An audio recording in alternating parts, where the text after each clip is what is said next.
नमस्कार, मैं हूं सुप्रतिम बनर्जी और आप देख रहे हैं वारदात। आर्यन ड्रग्स मामले की तफ्तीश में आगे जो होगा वो तो होगा, लेकिन फिलहाल आर्यन की रिहाई को लेकर खेले गए वसूली के खेल का मामला लगातार उलझता जा रहा है। मुंबई पुलिस की अब तक की छानबीन में यह साफ हो गया है कि आर्यन की रिहाई के लिए एनसीबी का गवाह केपी गोसावी खुद को एनसीबी अफसर बताकर शाहरुख खान की मैनेजर पूजा ददलानी से करोड़ों रुपए की वसूली की कोशिश कर रहा था। यानी अब गोसावी और उसके गैंग पर कानूनी कार्रवाई तय है। लेकिन इस मामले ने फिलहाल मुंबई पुलिस को ही कश्मकश में डाल रखा है। वजह यह कि गोसावी पर जिससे वसूली का इल्जाम है, वही शाहरुख की मैनेजर पूजा ददलानी न सिर्फ पुलिस के सम्मन के बावजूद पूछताछ के लिए हाजिर नहीं हुई हैं, बल्कि खबर तो यहां तक है कि वो इंक्वायरी टीम की फोन कॉल्स भी नहीं उठा रही हैं।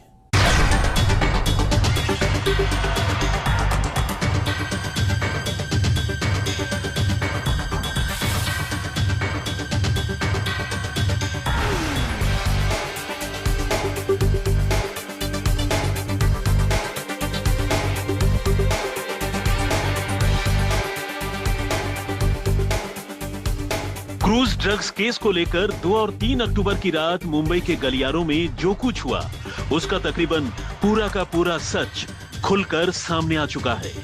मुंबई पुलिस की स्पेशल इंक्वायरी टीम यानी एसीटी ने इस सिलसिले में अब तक केपी गोसावी के बॉडीगार्ड रह चुके प्रभाकर सैल समेत कई गवाहों से पूछताछ की है।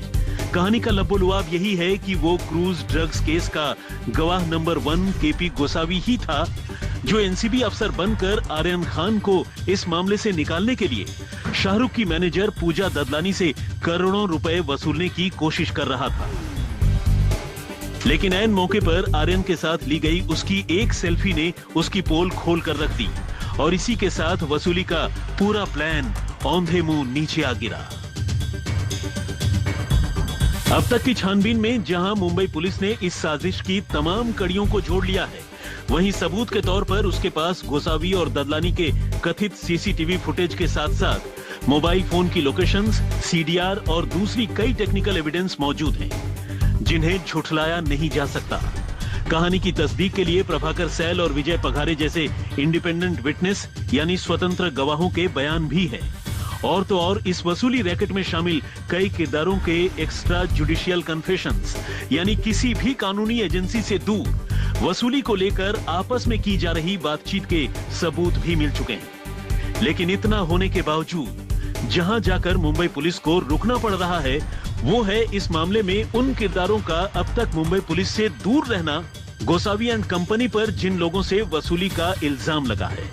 और वो लोग हैं शाहरुख खान की मैनेजर पूजा ददलानी और फिल्म एक्टर चंकी पांडे के भाई चिक्की पांडे। दरअसल प्रभाकर सैल की शिकायत के बाद इस मामले की इंक्वायरी कर रही मुंबई पुलिस ने इस मामले में अपना बयान दर्ज करवाने के लिए पूजा ददलानी और चिक्की पांडे को सम्मन जारी कर रखा है। लेकिन दोनों ही अलग अलग वजहों से अब तक पुलिस के सामने हाजिर नहीं हुए हैं। पूजा ददलानी ने जहां अपनी खराब तबीयत का हवाला दिया है, वहीं चिक्की पांडे ने तो सीधे अपनी कोविड पॉजिटिव रिपोर्ट ही मुंबई पुलिस को थमा दी।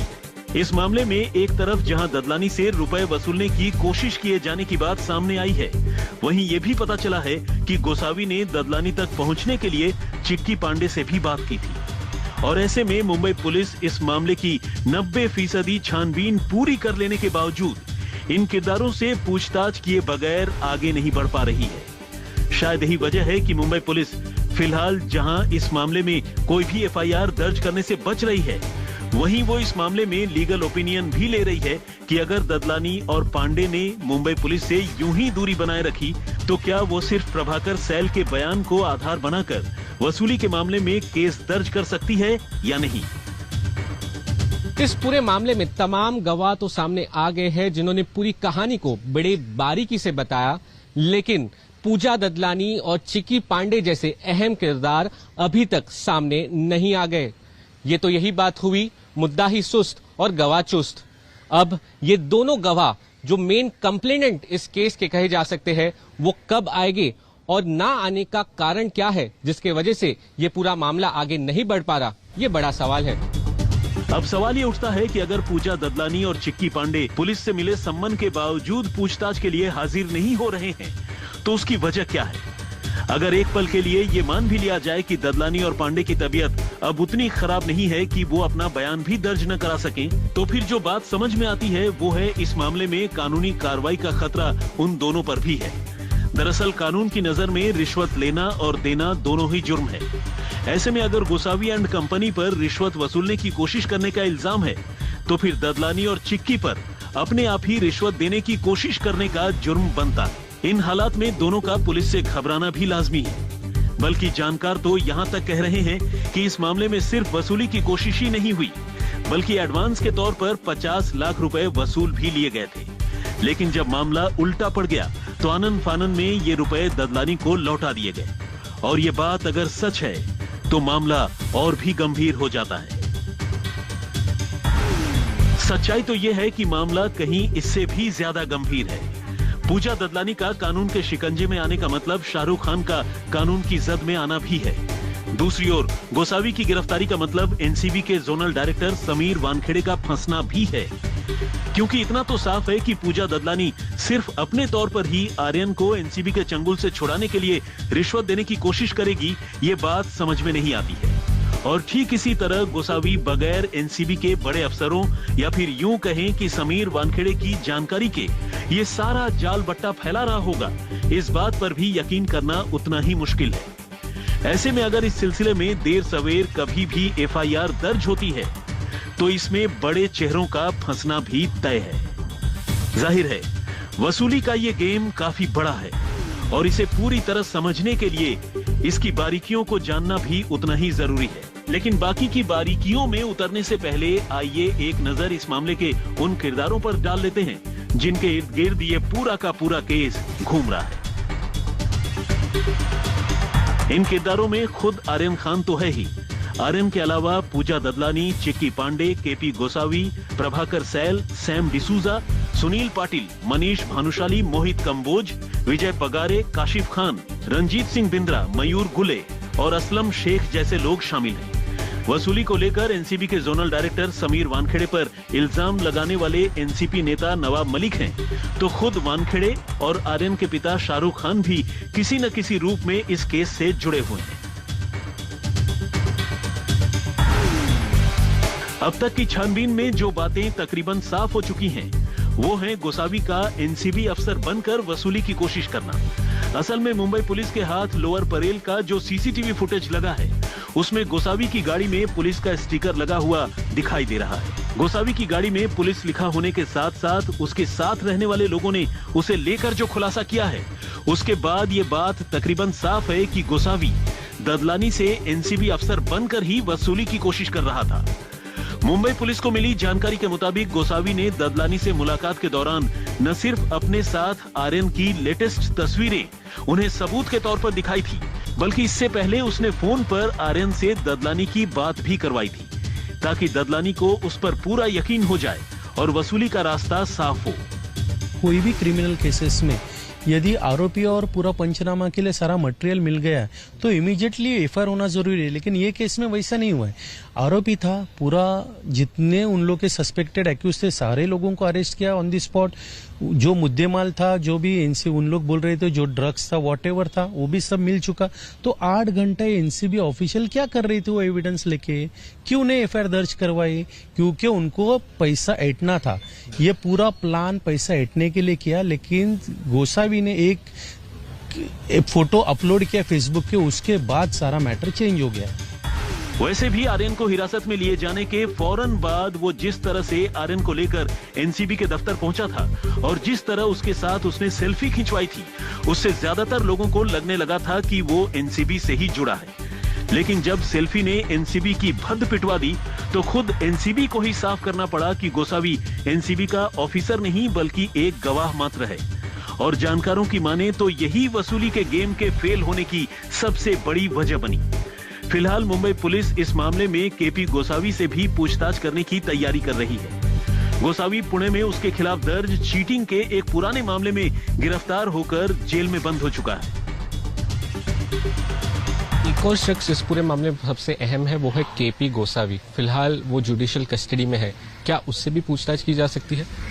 बिल्कुल की जा रही है, हम लोग प्रोसेस में हैं।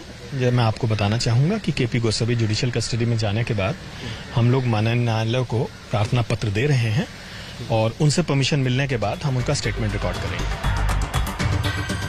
अब वसूली के बड़े गेम के बेनकाब होने का साइड इफेक्ट ये है कि इस मामले के कई किरदार जिन पर इस गेम में शामिल होने का इल्जाम है, वो खुद ही आपस में भिड़ने लगे हैं।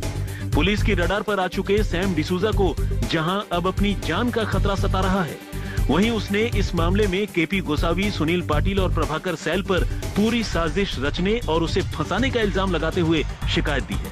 मुंबई से सौरभ वक्तानिया और पंकज उपाध्याय के साथ तंसीम हैदर, दिल्ली, आज तक। वसूली कांड को लेकर जैसे जैसे गोसावी एंड गैंग पर शिकंजा कसता जा रहा है, इस मामले के किरदार एक दूसरे की पोल खोलते जा रहे हैं। फिलहाल हालत यह है कि इस खेल के कई किरदार आपस में ही भिड़ गए हैं। प्रभाकर सैल तो खैर गोसावी के खिलाफ पहले ही मोर्चा खोल चुका है। सैम डिसूजा सुनील पाटिल से भिड़ गया है। यानी हर कोई अब खुद को पाक साफ बताते हुए सामने वाले को गुनहगार ठहराने में जुटा है। सैम डिसूजा और सुनील पाटिल के बीच 24 अक्टूबर को व्हाट्सएप पर हुआ वो चैट आज तक ने हासिल किया है, जिससे इस मामले को लेकर वसूली कांड के किरदारों के बीच छिड़ी जंग की झलक दिखाई देती है। तुमने मुझे ये किस मुसीबत में फंसा दिया। मैं खुद ही परेशान हूँ और इस मामले को लेकर तनाव में भी हूँ। तुमने मुझे किरण से क्यों मिलवाया, जबकि तुम्हें उसके रिकॉर्ड का पता था कि वो एक ठग है। ये तुम्हारी गलती है। मैं खुद ही उसके भाई स्वप्निल को 1 महीने पहले से जानता हूँ। मुझे नहीं पता कि उसे मेरा नंबर कैसे मिला। मुझे ये भी नहीं पता था कि वो एक ठग है। लेकिन तुमने तो कहा था कि तुम्हारी उससे बात होती है। जाहिर है व्हाट्सएप चैट और सैम के इल्जामों से साफ है कि वसूली कांड के किरदारों के बीच कैसी भगदड़ मची है। मुसीबत आई, पर्दाफाश हुआ तो एक एक करके इस कहानी के सभी किरदारों ने मानो किनारा करना शुरू कर दिया है। सैम डिसूजा ने मुंबई पुलिस कमिश्नर को लिखे खत में कहा है कि इस पूरी कहानी के कर्ता धर्ता तो सुनील पाटिल, प्रभाकर सैल और केपी गोसावी हैं, जिन्होंने उसको फंसा दिया और सैम का इस पूरी कहानी से कुछ भी लेना देना नहीं है। खत में सैम डिसूजा ने यह भी लिखा कि उसको और उसके परिवार को अब खतरा है और उसको प्रोटेक्शन भी चाहिए।